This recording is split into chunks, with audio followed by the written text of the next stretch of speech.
পঞ্চগড়ের পথে এনসিপির গাড়ি বহরের সঙ্গে আছেন সহকর্মী মাঝহার ইসলাম। বিস্তারিত জানবো তার কাছ থেকে।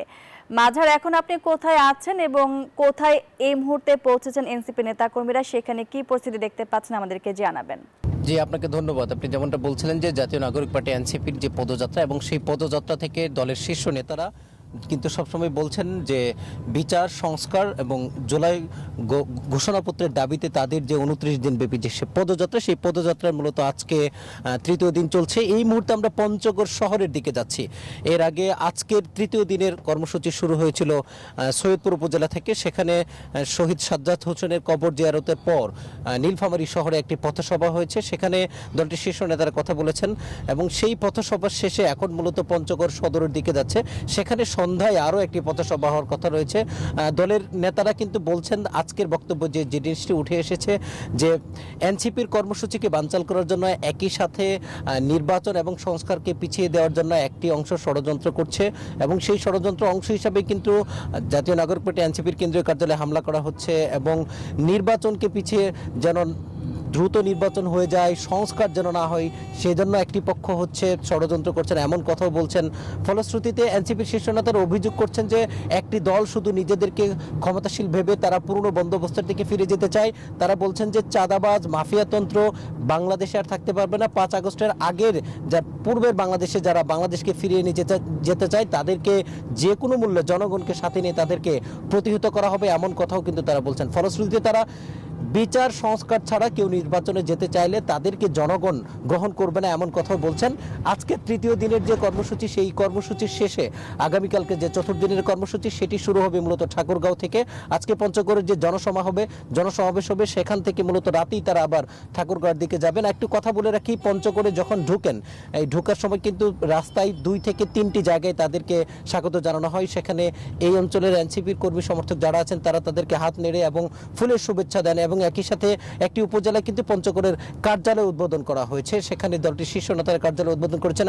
আজকের এই এনসিপির যে পদযাত্রা, সেই পদযাত্রায় আছেন আহ্বায়ক নাহিদ ইসলাম, উত্তর এবং দক্ষিণাঞ্চলের 2 মুখ্য সংগঠক, সিনিয়র যুগ্ম আহ্বায়ক এবং সিনিয়র যুগ্ম সদস্য সচিব সহ দলটির অনেক নেতারাই। যে জিনিসটি বারবার পাচ্ছে যে আমরা যে প্রচারণা যে নামতে এসেছি, এনসিপির শীর্ষ নেতাদের বক্তব্য যে 3 আগস্ট তারা যে জুলাই ঘোষণাপত্র দিবেন, সেই ঘোষণাপত্রের জনসমর্থন আদায় এবং নির্বাচন অবাধ ও সুষ্ঠু হতে হবে এবং সেই নির্বাচন অবশ্যই সংস্কারের মাধ্যমে হতে হবে। যারা সংস্কার ছাড়া নির্বাচন চায় তাদের বিরুদ্ধে ষড়যন্ত্রের অভিযোগ আনছেন এনসিপির নেতারা। এই মহাসড়কে যাওয়ার পথে পথে সাধারণ মানুষের ভালোবাসা, সাধারণ মানুষের ফুল দিয়ে শুভেচ্ছা মাঝে মধ্যেই তারা দাঁড়িয়ে যাওয়ার পরে তাদের সাথে কথা বলেন। এবং আমরা কিন্তু একটু আগে একটা অভূতপূর্ণ ঘটনা দেখেছি। সেখানে হচ্ছে যে এই পুরো গাড়ি বহর আটকে একজন বাক প্রতিবন্ধী এনসিপির সমর্থক, তিনি হচ্ছে সবাইকে নামিয়ে সবার কাছ থেকে হচ্ছে ভালোবাসা নিলেন এবং এরপরে আমরা এনসিপির নেতাদেরকে দেখেছি যে তাদের সাথে তাই সেই ছেলেটির সাথে মত বিনিময় করতে। আমরা কিন্তু এখন একেবারেই পঞ্চগড় শহরের যে মূল কেন্দ্র সেদিকে ঢুকে যাচ্ছি এবং এনসিপির গাড়ি বহরটি পঞ্চগড় শহরের ইতিমধ্যেই এসে পৌঁছেছে।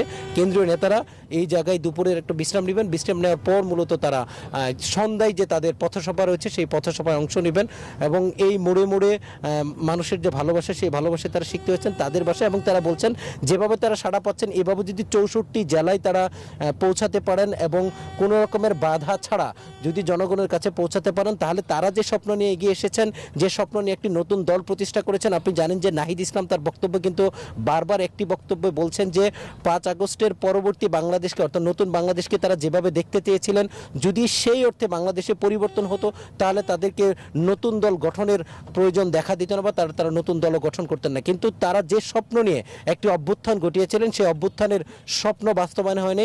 এই জন্য তারা বলছেন সেই অভ্যুত্থানের বাস্তবায়ন করার জন্যই, মানুষের স্বপ্ন পূরণ করার জন্য তারা একটা নতুন দল গঠন করেছেন।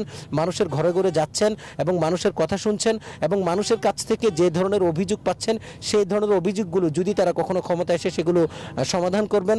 এবং একই সাথে বিভিন্ন রাজনৈতিক দলগুলো শুধু নির্বাচন কেন্দ্রের যে এক ধরনের তাড়াহুড়ো, সেটির তারা তীব্র সমালোচনা করেছেন। তারা বলছেন অবশ্যই সংস্কার হতে হবে, সংস্কার বিচার প্রক্রিয়া শেষে জুলাই ঘোষণাপত্র শেষে নির্বাচন হতে হবে এবং সেই নির্বাচনে জাতীয় নাগরিক পার্টি এনসিপি অংশগ্রহণ করবেন এবং তারা ক্ষমতায় আসবেন, এমন কথাও কিন্তু তারা বলছেন। এই ছিল পঞ্চগড় থেকে জাতীয় নাগরিক পার্টি এনসিপির যে পদযাত্রা, সে সম্পর্কিত আমার কাছে সর্বশেষ তথ্য।